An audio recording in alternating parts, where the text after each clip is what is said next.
Coming to the stage, we have an entrepreneur. He's an author, he's a pastor, and he is the owner of the FLI company. Without further ado, welcome to the stage, Mr. Herb Ford. Thank you so much for that smattering of applause right there. I appreciate it. Thank you. Hope you guys are doing well today. Where the entrepreneurs at? Can you wave a hand or something or clap or do something? All right, I see y'all back there. We got folks with artwork back there. We got folks doing jewelry up here, food over here. We got books over here, all kinds of different things that are going on. Well, I am glad to be with you today. Again, my name is Herb Ford. I am here today because of a good friend, Louis Shine and Charbria Shine. Just thank you guys for having me today. I'm really honored to be here, man. Thank you for considering me coming up here today. Hey, a lot of great things we want to get in today with you. And as we begin to get started, I just want the business owners, you should congratulate yourself today for being a business owner. Give yourselves a hand right now.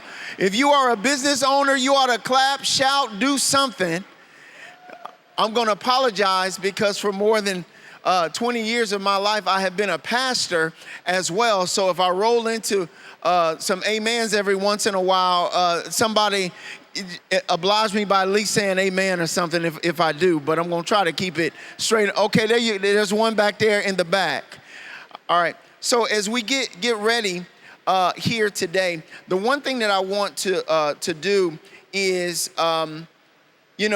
you've worked, as a business owner, you have worked extremely hard to this point in your life to really make a major impact on your community, to make a major impact in the lives of people that you are serving, and to help do some things around the Maryville, Indiana area and different Chicagoland area to do some things. But I want to talk to you a little bit about something that's dear to me.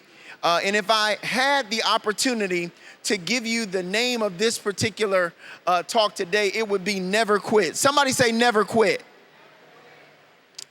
When I was growing up, one of the most important things for me as a young man was to get up and go into the TV room and turn on the TV and watch, turn on my favorite cartoon on Saturday mornings, okay? So I'm gonna date myself a little bit, but on Saturday mornings, I used to go in and I used to go and watch the Super Friends, okay? Now, I don't know if y'all know who the Super Friends is. Anybody know who the Super Friends is? Let me see. Okay, we got some Super Friends back there. When I came in, I wanted to watch the Super Friends, and the reason was because all the superheroes were there. So you had Batman and Robin, you have Aquaman, you had Wonder Woman, you had so many different ones that were there.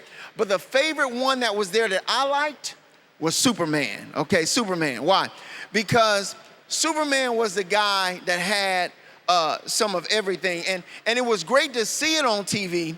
But one of the things is that I grew up at a time where, the TV wasn't big as they are today. Like when I grew up, the TV was like this big, and you had pliers to kind of turn the channels, and you had the rabbit ears and all that kind of stuff that you had to do, and we had antennas outside. Anybody know about, like, you had to get the TV in because everybody didn't have cable. Okay, everybody didn't have cable. I didn't grow up with cable. All right, cable was another time. But if I could see the TV, then that was great, and I could get it in there. But I'd be watching my cartoons and stuff. Of course, this is also the time where they used to have cell phones that were in leather bags. Y'all know what I'm talking about? How many people remember when the cell phones was in the leather bag, and you either was rich or a dope dealer to have one? Anybody know what I'm talking about? All right, I'm trying to find the amen section somewhere around here. I think it's right here over to the right. All right. So anyway, as I was thinking about this, the one thing I liked about Superman, because he had a couple of things that were amazing. He had he was fast. He had the ability he had super freeze breath. He had X-ray vision. He was strong. But this is the thing that Superman had. He had the ability to fly, all right? And out of all the super things that he could do, the ability to fly was huge. And I think in my life, when I saw that, I always said to myself, one day I'm gonna fly. One day, I want to fly just like Superman. And so growing up in Flint, Michigan, I always remembered that. And when I grew up in Flint, I was a track and field guy. So I ended up becoming All-State, then going to the University of Toledo. While I was at the University of Toledo, I ran track on scholarship and did some great things there athletically, and so excited about it. But I always knew that I wanted to soar. And I continued to work very hard and very diligently in my life to where I began to go into sales and go into business with other companies. And that was always great. And then I ended up going into nonprofit business. And for almost 20 years of my life, I was helping to build churches and schools and daycares and writing grants and all these kind of different things. All of this is connected to entrepreneurship. All of this is. Why? Because you work very diligently to bring about a vision that's before you. Well, the reason why I bring this up is because after I graduated from school, and got into sales, and I worked for one of the largest pharmaceutical companies in the world, much like the cupcake lady over here to my left. We both have a background in pharmaceutical sales, and so, but I did that for a little while, and now my day job, I actually signed an offer just yesterday to become a senior manager of recruitment for the 4th largest material handling company on the planet. So thank you. And so why am I saying that? I'm saying that because even though this is a great opportunity and great things that are going on, I always still wanted to find a way to soar. How many people want to soar in your life? How many people want to soar? I want to ride on the high places of the earth. You hear me? And so when I think about that, just like my guy Superman was my superhero, maybe you don't physically soar in a place, but I think that I can give you 3 things that you can do today that'll help you continue to soar in life. And so the first thing that I want to tell you in this concept of never quit, this is the first thing I'm going to give you, and you ought to jot this down in your notes. I'm going to put it this way: never stop giving. Never stop giving.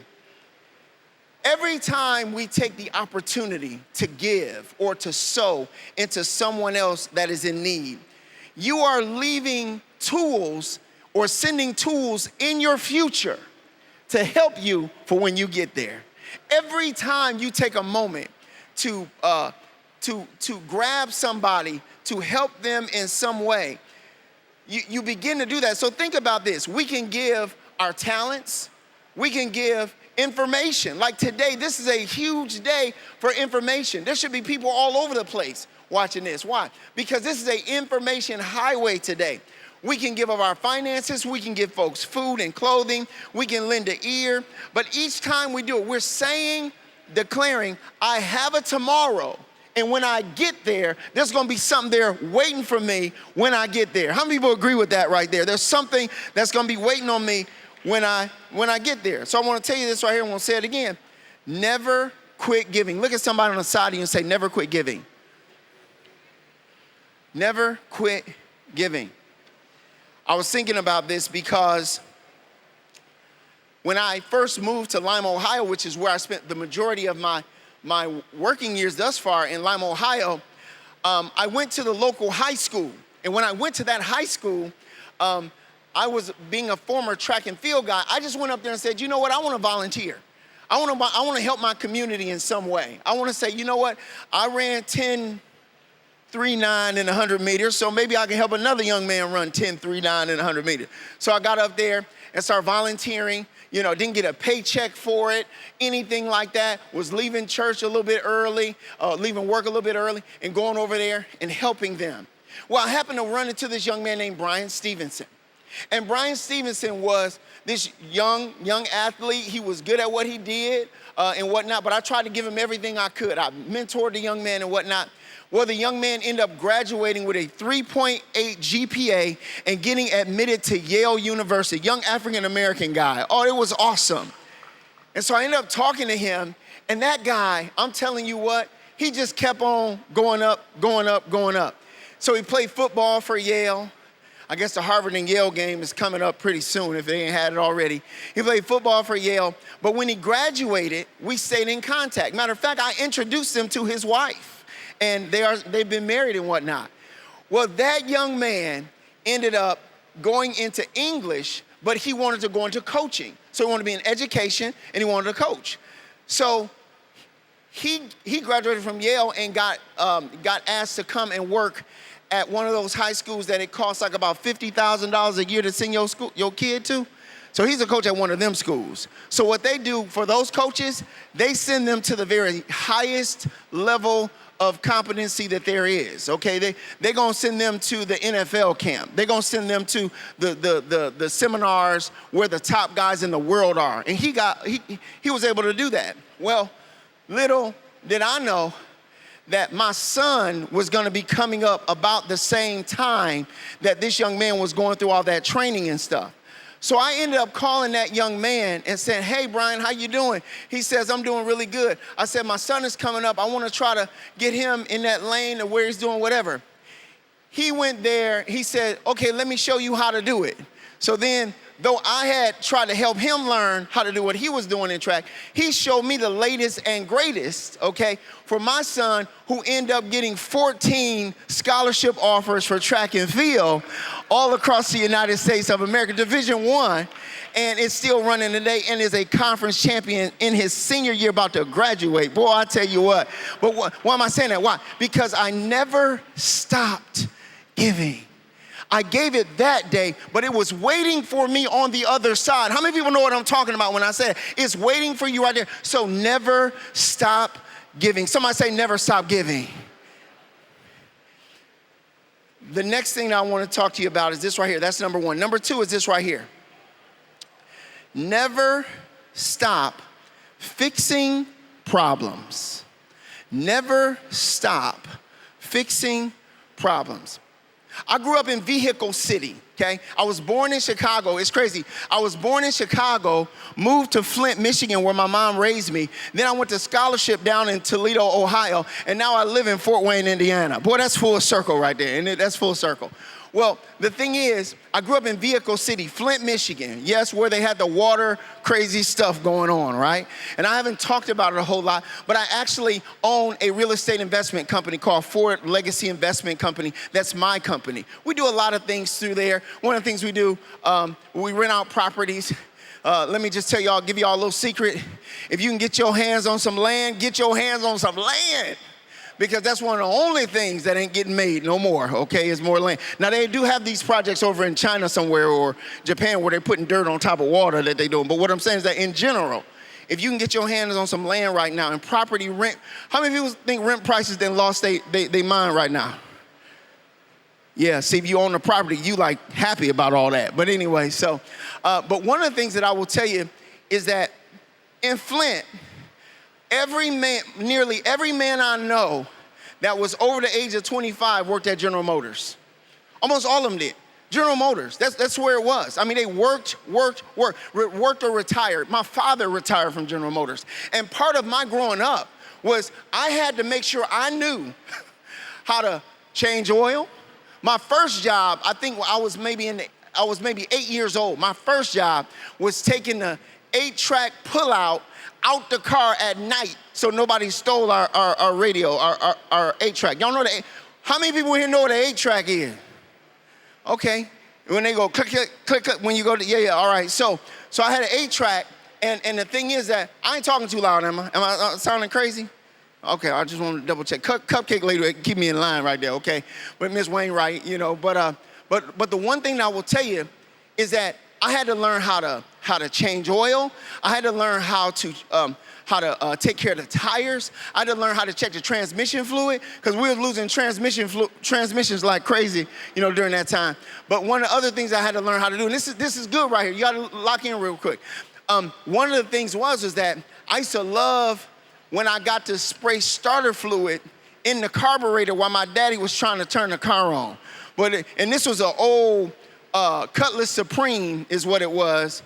And it was, we called it the Mug. That was the name, that was the name, it was called the Mug. And my daddy had me learning how to do that. Well, that served me well because at the University of Toledo, what ended up happening was one year I had to stay in Toledo, and the athletic department helped me get a job, and the job was working for Goodyear, okay? So I worked for Goodyear selling tires, and I knew what valve stems were and service, and got to know that technicians, auto technicians, they speak a different language than regular people, you know what I'm saying? I mean, it was like different. And I got to talk to them, got to hang out, with those guys and learned a whole lot about all that kind of stuff. But I met this guy named Sam Cuffey, was his name. And Sam Cuffey was this kind of big African-American guy that he was a master technician. And I don't know if y'all know what a master technician is. That means that he can fix mechanical, electrical, AC, he can put engines in, he could do anything. He knew how to fix any problem that there was with a car. And the reason why this is huge is that was a superpower. Anytime there was a problem, if nobody else could do it, they would bring it to him because he could solve that particular problem. This superpower has been used by people, by Bill Gates, by Jeff Bezos, by so many different ones. And sometimes we go chasing after the money. Let me make sure you understand something. In the book Rat Race to Freedom, the author, Maroj Aurora, he says this right here: do not focus on money. Instead, focus on a problem that needs to be solved in the world, and money will be the byproduct, okay? Focus on the problem you're trying to solve, and money will be the byproduct. One of my favorite people that I love to talk about that's connected to this particular superpower of being able to fix problems is Dr. Jonas Salk. I don't know if you guys know who Dr. Jonas Salk was, but Dr. Jonas Salk grew up at a time where the disease polio was gripping the entire world. More than 500 million people suffered from polio, so much so Franklin D. Roosevelt was crippled by the disease, and by the age of 39 was in a wheelchair for the rest of his life because of polio. And so Dr. Salk was used to seeing parents from New York because it hit really hard. In New York, they had 29,000, 30,000 of these particular cases that would be all around people. And the thing was that it was contagious and all this. And so he would see parents taking their kids down south to Florida to get away from that particular disease. Well, as a result, Jonas became a physician. He said, I want to try to fix this problem with polio.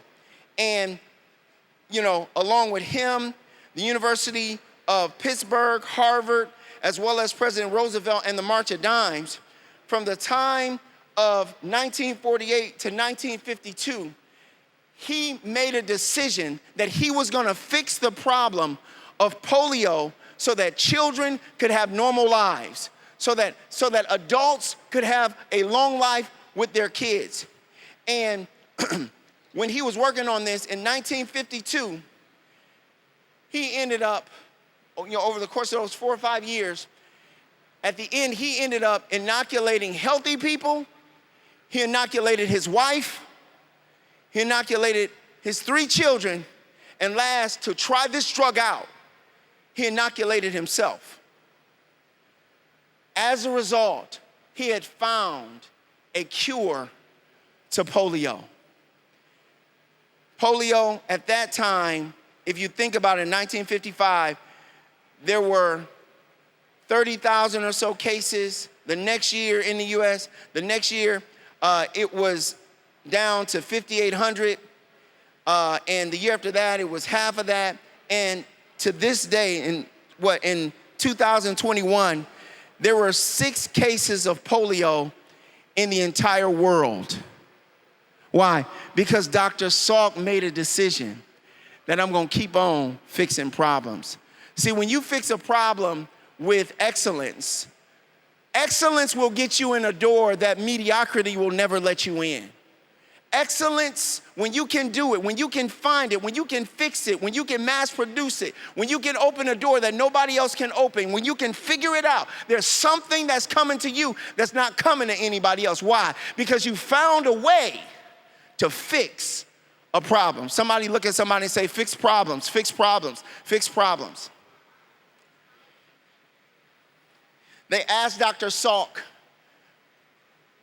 why he never patented the polio vaccine.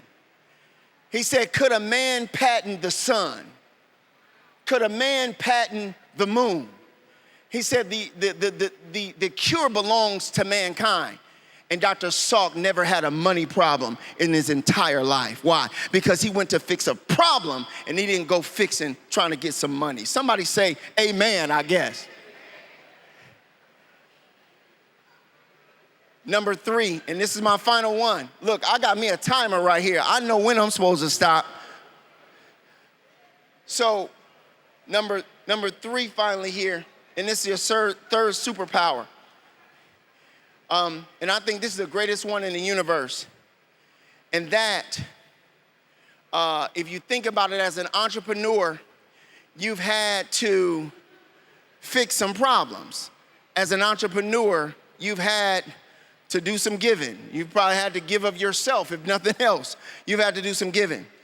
But this third one that I want you to know and want to take with you in this post-pandemic world is you're gonna have to, and I love the syrup lady, you're gonna have to use the superpower to believe.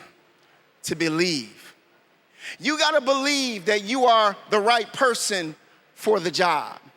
You gotta believe that you're the right person with the solution. You gotta believe that you have the answers. You gotta believe that you got help from on high to help you in the midst of any storm that you're dealing with. You gotta believe that there's nothing that comes to you that you won't be able to go through. You got to believe that there is something in you that the earth needs, and this is the time that you were created to deliver it. You gotta believe. Somebody say believe. There are times when we don't recognize and we don't understand this, but as business owners, we have to know that we have the ability to believe. One of the greatest stories I've ever heard about believing came from a man that was born in 1892 named Charles Blondin. And Charles Blondin was, by the age of 5, was turned over to an acrobatic gymnast troupe where within about 6 months he was declared the boy wonder. Because of his great skill and ability to do acrobats, Charles ended up making a decision that he was gonna do something different. So he learned how to walk tight ropes. And not only did he just walk tight ropes, y'all, he would walk tight ropes blindfolded. He would walk tight ropes in a burlap bag, the slippery kind. He would walk tight ropes carrying people. He would walk tight ropes with wheelbarrows. He would walk tight ropes with an oven on the tightrope. You can Google this right now, with ovens on the tightrope, and cooked an omelet or an egg and ate it right on the tightrope, because that's what he was on the planet he felt to do, was walking tightropes. Well, I heard a story about earlier in his life that Charles, when he was learning how to do tightropes, they would tie the rope between yards, and he would walk between yards, and he would learn how to walk those tightropes. And he had a guy over there, was his neighbor, and say, Charles, I see you. You got this. Charles, I see you. You got this. And Charles would be walking and keep on walking and make it across. After a year or so, they stopped tying them across the lawn, and they start tying them between houses, these tightropes. And he looked up there, and he got up on the tightrope, and it was kind of high, but Charles started walking the tightrope between houses, and he got good at it. And his neighbor all along on the side is like, hey, I saw you yesterday, Charles. You got it. You can do this, man. I believe in you. You got this. So it got to the point to where he got bigger. couple years goes by, they're tying it between buildings downtown.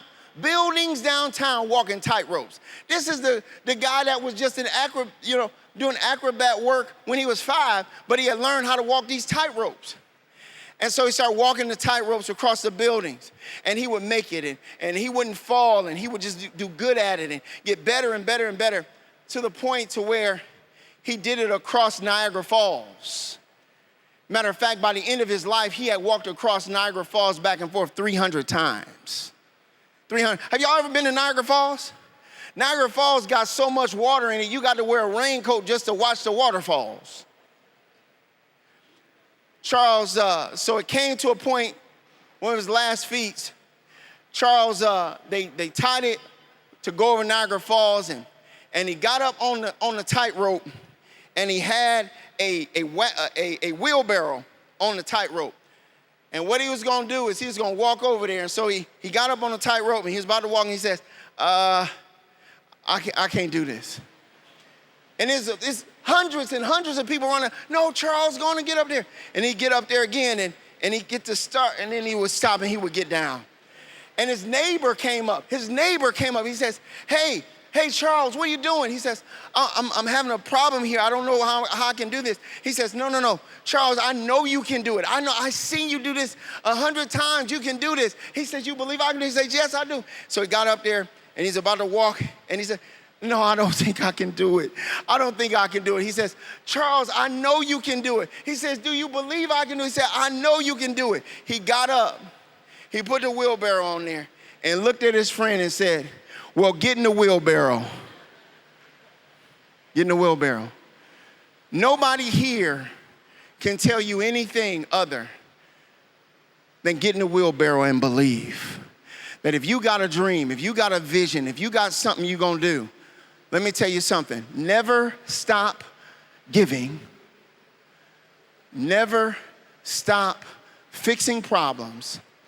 And never stop believing, and you will soar like my friend Superman. Clap your hands if you enjoyed that right there. I got time, Louis, according to me, I got time for questions. Is that right? Any questions out there today? Any questions? Yes, ma'am. You got a mic up here? Yup. By the way, y'all, I like to see kids read and stuff like that. If you want to, I have a table over there with children's books. I've written 2 of them as well. Got a 3rd one coming out. But I'm going to listen to this question here. Hi. Question. So you mentioned, well, first of all, phenomenal presentation. It was very, very inspiring. Thank you. And I enjoyed it a lot. Very power-packed. So thank you. My question is, you mentioned that your business deals, well, you mentioned about land. Okay. Yep. How did you even get to a place where you learned about purchasing land, managing land? Yeah. Because I grew up in a single-parent household.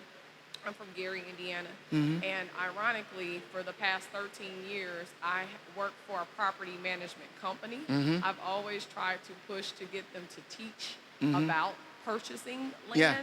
But, you know, it's just fallen on deaf ears. But Sure. I believe that with what God has called me to do, because I'm starting a nonprofit organization, I believe at some point when God grows it, I'll have to purchase land, build a building, and I don't know about the whole process. So how did you learn about that? One of the things you want to do is get in contact with your, first of all, someone that already is doing what you are doing, what you're wanting to do. Like, for example, if you have a real estate investor, someone that owns property currently, and have a conversation with them. Why? Because information, it used to be, is not what you know, but it's who you know. Well, who you know that has the information you need so you can go is what you really need, okay? But you do that. They also have land banks. There are places in counties and cities that has property that is available for dollars on the cheap. Be honest with you, nobody will take it. Nobody will whatever, because it may be dilapidated or something needs to happen to it and those kind of things. But I knew people that were in real estate investing, and I made a decision. Matter of fact, I was managing helping to manage a property company, a title holding company, and I just said, you know what? people gonna be paying rent forever. So you know what I need to do? Make sure that I can get some of that rent. You know, I mean, that's kind of, I hope that answers your question, but you need to get in contact with somebody that's doing it right now, and then they can walk you through the steps, because I didn't know everything about it. Because like, for example, okay, I got a property. I need a plumber, I need an electrician, I need a carpenter, I need somebody that knows something about painting. Do you understand what I'm saying? So I have to get in contact. I gotta surround myself with the people that are gonna lift me up versus the people that's gonna let me stay where I'm at. Does that make sense? Yep, it does. Thank you. Any other questions? Any other? All right. Hey, thank you guys. If you would like to have me in for your Sunday morning services, I'm available. Men's groups, volunteer and recruitment and training, schools as well, and wherever you social media, Facebook, LinkedIn, TikTok, any of those areas, you can find me, www.herbford.com. Thank you. Just yet. I gotta give you your gifts.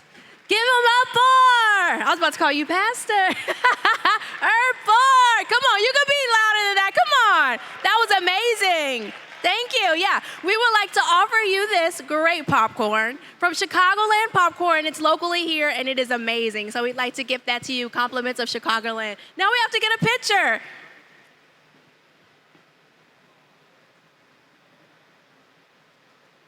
All right, thank you so much. Give him one more hand.